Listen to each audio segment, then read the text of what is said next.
किराना में विदेशी निवेश को मंजूरी दिए जाने के बाद से इस मुद्दे पर विरोधी सरकार को घेरने का कोई मौका नहीं गंवा रहे।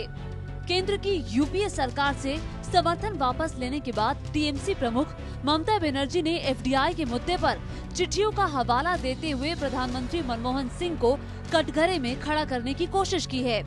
फेसबुक पर ममता बनर्जी ने federation of association of Maharashtra की चिट्ठी पोस्ट की है। ये चिट्ठी 2002 की है, जब मनमोहन सिंह राज्यसभा में विपक्ष के नेता थे और फेडरेशन के सदस्य उनसे मिले थे।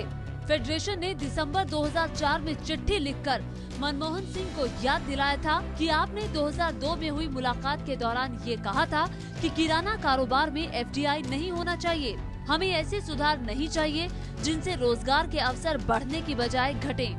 इतना ही नहीं, ये भी याद दिलाया था कि राज्यसभा में 18 और 19 दिसंबर 2002 में मनमोहन सिंह ने उस समय के वित्त मंत्री से आश्वासन लिया था कि एफडीआई का कोई प्रस्ताव नहीं है।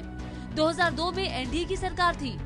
जाहिर है 8 साल पहले की चिट्ठी को हथियार बनाकर ममता प्रधानमंत्री को घेरने में जुटी है, लेकिन कांग्रेस इसे नजरअंदाज करने में जुटी है।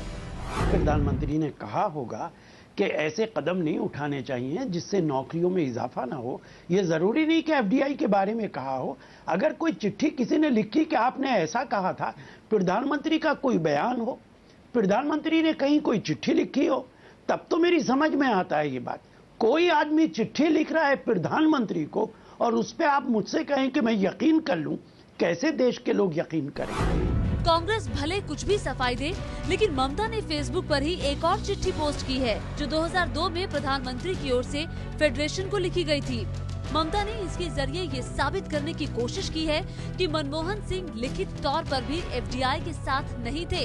अब ममता 30 सितंबर को दिल्ली पहुंचने वाली है और 1 अक्टूबर को वो सरकार की एफडीआई नीति के खिलाफ जंतर मंतर पर अपने सारे सांसदों के साथ धरना देंगी।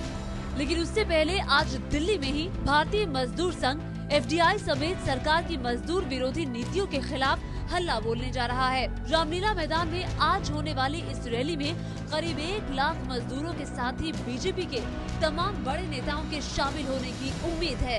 पूरे देश से लोग इकट्ठा हो रहे हैं और हमारे राष्ट्रीय नेता श्री नितिन गडकरी जी, सुषमा स्वराज जी, मुरली मनोहर जोशी जी, प्रहलाद पटेल जी जो अध्यक्ष हैं, राष्ट्रीय अध्यक्ष, और हमारे दिल्ली के वरिष्ठ नेतागण और तमाम लोग कल यहाँ एकत्र होंगे।